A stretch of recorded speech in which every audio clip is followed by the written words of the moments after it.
ಸ್ನೇಹಿತರೆ, ಕೃಷಿ ಭಾರತೀಯ ಸಂಸ್ಕೃತಿ ಯೂಟ್ಯೂಬ್ ಚಾನಲ್ಗೆ ತಮಗೆಲ್ಲ ಆತ್ಮೀಯವಾದ ಸ್ವಾಗತ.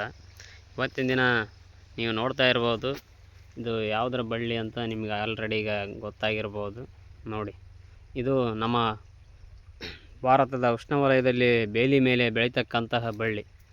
ಇವತ್ತು ಮರೆಯಾಗ್ತಕ್ಕಂಥ ಬಳ್ಳಿ. ಇವತ್ತಿನ ದಿನ ನಮ್ಮ ಎಲ್ಲ ರೈತರು ಕೆಮಿಕಲ್ ಅಂದರೆ ಕಳೆನಾಶಕಗಳನ್ನು ಬಳಸಿ ಈ ಒಂದು ಬೇಲಿ ಬೆಳೆಗಳನ್ನು ಸಹ ಇಲ್ಲದೇ ಇರೋ ಥರ ಮಾಡ್ತಾಯಿದ್ದಾರೆ. ಇದರ ಉಪಯೋಗಗಳು ತುಂಬ ಇವೆ.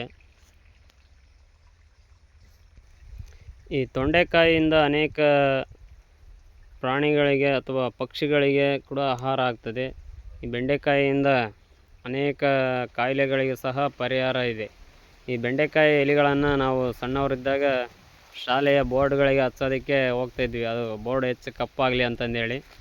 ಇಂಥ ಒಂದು ಅದ್ಭುತ ಶಕ್ತಿ ಇರ್ತಕ್ಕಂಥ ಬೆಂಡೆಕಾಯಿಯನ್ನು ಇವತ್ತು ಮರೆಯಾಗ್ತಿದೆ. ನಾವು ಬೇಲಿಯಲ್ಲಿ ಇರ್ತಕ್ಕಂಥದ್ದನ್ನು ಸಹ ಕಳೆನಾಶಕ ಹೊಡೆದು ಇವತ್ತಿನ ದಿನ ಹಾಳು ಮಾಡಿದ್ದೇವೆ ರೈತರೆಲ್ಲ. ಇದರ ಬಗ್ಗೆ ಹೆಚ್ಚಿನ ಒಂದು ಮಾಹಿತಿಯನ್ನು ತಿಳ್ಕೊಂಡು ಇದನ್ನು ಉಳಿಸಿ ಬೆಳೆಸೋಂಥ ಕಾರ್ಯಗಳನ್ನು ಮಾಡಬೇಕಾಗಿದೆ. ಇದರಲ್ಲಿ ಬೆಂಡೆಕಾಯಿ ಪಲ್ಯ, ಬೆಂಡೆಕಾಯಿ ಗೊಜ್ಜು, ಬೆಂಡೆಕಾಯಿ ಪದಾರ್ಥ ಕರ್ಕಂಡು ಕೂಡ ಇವತ್ತಿನ ದಿನ ಯೂಸ್ ಮಾಡ್ತಾಯಿದ್ದಾರೆ.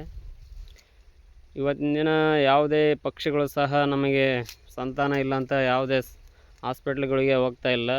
ಕಾರಣ ಏನಂದರೆ, ಅವು ಬೆಳೀತಕ್ಕಂತಹ ಬೇಲಿ ಮೇಲೆ ಬೆಳೀತಕ್ಕಂಥ ಹಣ್ಣುಗಳನ್ನು, ಬೇಲಿಯಲ್ಲಿ ಬೆಳೀತಕ್ಕಂಥ ಬಳ್ಳಿಗಳ ಹಣ್ಣುಗಳನ್ನು ತಿಂದು ಬೆಳೀತಾ ಇದ್ದಾವೆ. ಈ ಬೆಂಡೆಕಾಯಲ್ಲಿ ಅಷ್ಟೊಂದು ಪೋಷಕಾಂಶ ಇದೆ. ಹಾಗೂ ಇದನ್ನು ಇಂಗ್ಲೀಷ್ನಲ್ಲಿ ಐ ವಿ ಪ್ರೊಟೆಕ್ಟರ್ ಅಂತ ಕೂಡ ಕರಿತಾ ಇದ್ದಾರೆ, ಅಂದರೆ ವೀರ್ಯ ರಕ್ಷಕ ಅಂತಂದೇಳಿ. ಈ ಒಂದು ತೊಂಡೆಕಾಯಿ ಹಣ್ಣುಗಳನ್ನು ತಿನ್ನೋದರಿಂದ ನಮಗೆ ಸಂತಾನಹೀನತೆ, ಈ ಗಂಡು ಮಕ್ಕಳಲ್ಲಿ, ಪುರುಷರಲ್ಲಿ ಸಂತಾನಹೀನತೆ ಸಮಸ್ಯೆ ಬರ್ತಾಯಿದೆ. ಅದಕ್ಕೆ ಶಕ್ತಿಯನ್ನು ಕೊಡುವಂತಹ ಕೆಲಸವನ್ನು ಸಹ ಮಾಡ್ತದೆ. ಹಾಗೂ ಅನೇಕ ಪಕ್ಷಿಗಳು ನಿಮ್ಮ ಹೊಲದಲ್ಲಿ ಅಥವಾ ಬೇಲಿ ಬದಿಯಲ್ಲಿ ತೊಂಡೆ ಗಿಡ ಇದ್ದರೆ ಅನೇಕ ಪಕ್ಷಿಗಳು ಬಂದು ಈ ಒಂದು ತೊಂಡೆ ಹಣ್ಣನ್ನು ತಿನ್ನೋಕ್ಕೋಸ್ಕರ ಬರ್ತವೆ. ಹಾಗೆ ನಿಮ್ಮ ಹೊಲದಲ್ಲಿ ಬೆಳೆಗಳಿಗಿರ್ತಕ್ಕಂಥ ಕೀಟಗಳನ್ನು ಸಹ ತಿಂದು ರೋಗದಿಂದ ಮುಕ್ತವನ್ನಾಗಿ ನಿಮ್ಮ ಬೆಳೆಗಳನ್ನು ಕೀಟಗಳಿಂದ ರಕ್ಷಣೆ ಕೂಡ ಮಾಡ್ತದೆ.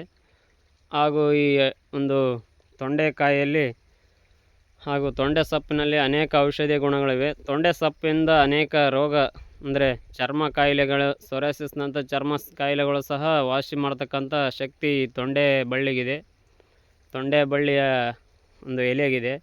ಹಾಗೆ ಹಣ್ಣಿನಲ್ಲಿ ನಮಗೆ ರಕ್ತ ಶುದ್ಧಿ ಹಾಗೂ ಮಧುಮೇಹ, BP-ಯನ್ನು ಕಂಟ್ರೋಲ್ ಮಾಡೋದು, ಹೃದಯಕ್ಕೆ ಆರೋಗ್ಯಕರ ಹಾಗೂ ಕರಳಿಗೆ, ಮಲಬದ್ಧತೆ ನಿವಾರಣೆ, ಅನೇಕವಾಗಿರ್ತಕ್ಕಂತಹ ಒಂದು ಕಾಯಿಲೆಗಳಿಗೆ ಪರಮೌಷಧಿ ಆಗಿದೆ. ಹಾಗೂ ಎಲ್ಲ ರೀತಿಯ ದೇಹಕ್ಕೆ ಬೇಕಂತ ವಿಟಮಿನ್ಸ್ಗಳನ್ನು ಕೊಡುವಂಥ ಕೆಲಸ ಸಹ ಮಾಡ್ತದೆ. ವಾರಕ್ಕೆ ಒಮ್ಮೆ ಅಥವಾ ತಿಂಗಳಿಗೊಮ್ಮೆ ಇದನ್ನು ಸೇವನೆ ಮಾಡೋದ್ರಿಂದ ನಮ್ಮ ದೇಹಕ್ಕೆ ಬೇಕಾದ ಎಲ್ಲ ಔಷಧಿ ಗುಣಗಳನ್ನು ಒದಗಿಸ್ತದೆ.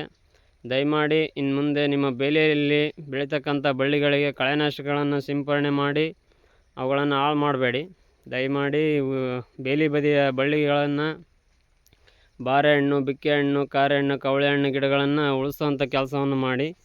ಅವುಗಳು ಪಕ್ಷಿಗೆ ಆಹಾರ ಆಗ್ತವೆ. ಆಗ ಅವುಗಳ ಎಲೆ ಉದುರಿ ನಮಗೆ ಗೊಬ್ಬರ ಸಹ ಒಂದೊಂದು ರೀತಿಯ ಈ ಒಂದು ಬೇಲಿ ಬದಿಯ ಗಿಡಗಳಲ್ಲಿ ಒಂದೊಂದು ರೀತಿಯ ಪೋಷಕಾಂಶಗಳು ಸಾಕಷ್ಟು ಇರ್ತವೆ. ಅವು ಎಲೆ ಉದುರಿಸಿದಾಗ ಅವುಗಳು ನಮ್ಮ ಭೂಮಿಗೆ ಸಿಕ್ಕು ನಮ್ಮ ಬೆಳೆಗಳು ಉತ್ಕೃಷ್ಟವಾಗಿ ಬರೋದಕ್ಕೆ ಸಹಾಯ ಮಾಡ್ತವೆ.